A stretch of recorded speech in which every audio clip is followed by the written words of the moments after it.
Jika saja para korban narcissistic abuse bisa mendapatkan informasi tentang narcissistic abuse lebih awal, maka mereka tidak akan menderita lebih lama. Kenapa mereka menderita lebih lama? Karena siklus dari narcissistic abuse tersebut yang membuat mereka terjebak. Kenapa? Di dalam siklus narcissistic abuse dimulai dengan love bombing, yaitu masa di mana seperti honeymoon, dimulai dengan hal-hal yang manis, hal-hal yang indah, hal-hal yang menyenangkan. Tetapi kemudian mereka mengalami yang namanya devaluing, mereka direndahkan, mereka dihina, mereka kemudian dilecehkan dan diperlakukan dengan sangat buruk, dan kemudian kembali lagi ke fase love bombing tadi, dan seterusnya. Demikian terus siklus itu berputar-putar sehingga membuat korbannya kebingungan. Dan mereka tidak punya pemahaman, tidak punya pengertian sedikit pun bahwa itu adalah bentuk-bentuk abuse atau bentuk-bentuk pelecehan. Ya, teman-teman, narcissistic abuse ini sulit untuk dideteksi. Khususnya jika narsistiknya adalah covert narcissistic. Karena covert narcissistic itu sangat halus, ya, sangat samar, karena pembawaannya, gayanya yang sepertinya rendah hati, sepertinya lembut, ya, sepertinya tenang, ya.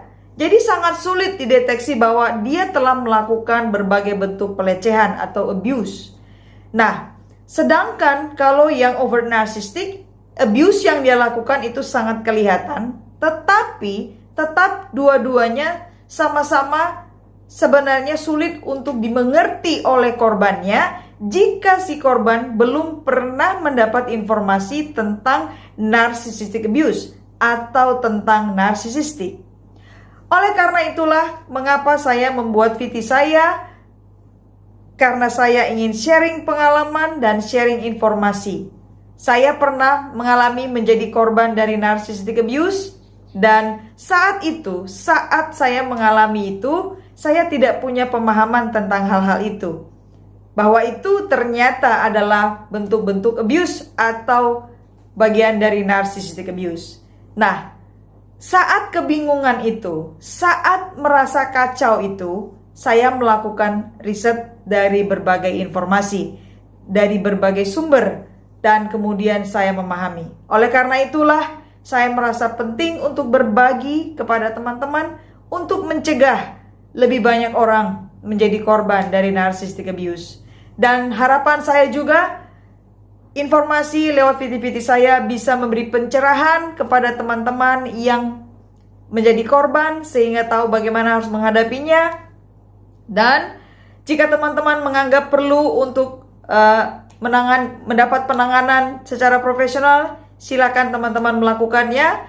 Dan jika teman-teman merasa bahwa VT-VT saya tidak bermanfaat atau tidak setuju dengan apa yang saya sampaikan, silakan teman-teman lakukan riset sendiri.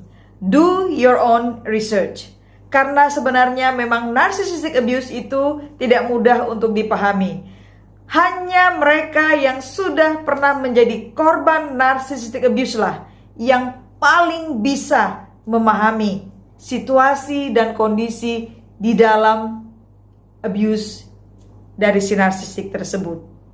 Oleh karena itu, sekali lagi saya mau katakan, narcissistic abuse bukanlah suatu teori, tetapi ini adalah realita, ini fakta. Oleh karena itu, saya berharap dengan VT-VT saya banyak sekali teman-teman yang akan bisa mencegah untuk tidak menjadi korban dari narcissistic abuse.